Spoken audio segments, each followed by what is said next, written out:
Le grand pavot d'ornement. C'est une plante vivace caduque. Son feuillage disparaît totalement en hiver. Il se réveille assez tôt, en avril. La plante mesure environ 50 cm de hauteur et la fleur est tout juste au-dessus, à 60 ou 70 cm de hauteur maximum. Alors les fleurs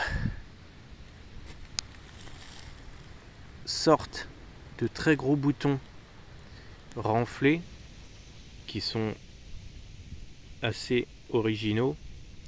Ils sont très allongés.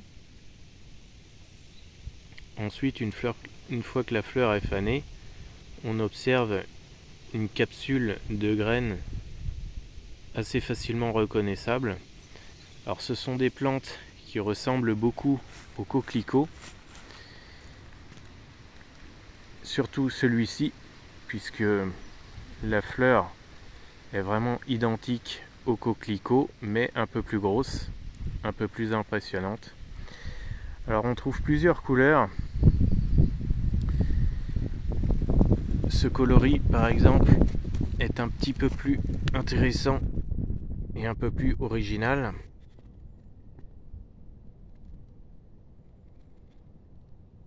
Ce coloris est un peu plus intéressant et un peu plus original.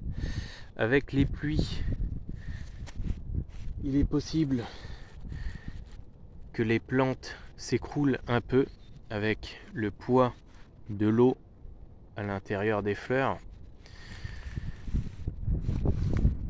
Alors bizarrement, on peut observer que les boutons floraux sont un peu différents sur cette plante.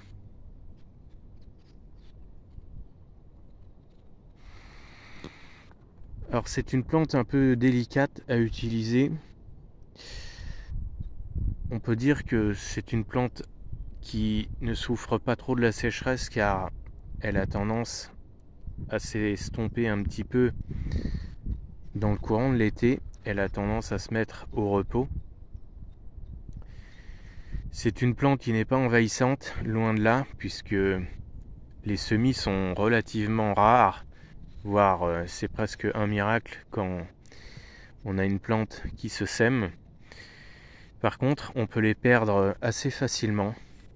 Les plantes ne sont pas éternelles et il faut faire attention lorsqu'on vient désherber car ce sont des plantes assez fragiles.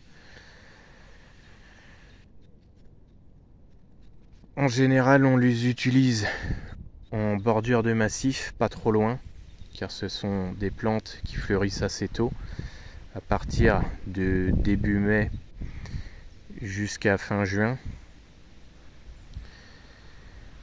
Ensuite, on peut avoir des plantes vivaces un peu plus hautes derrière elles. Alors l'idéal étant de mettre des petites plantes vivaces tout autour. On les placera pas forcément en bordure de pelouse, mais à proximité. Si on les place en premier plan, il est possible que les fleurs se couchent et arrivent sur la pelouse, ce qui peut mal finir sous la tondeuse. Alors ce sont des plantes qui ne sont pas particulièrement très répandues, mais la beauté des fleurs fait qu'elles méritent de l'être un petit peu plus.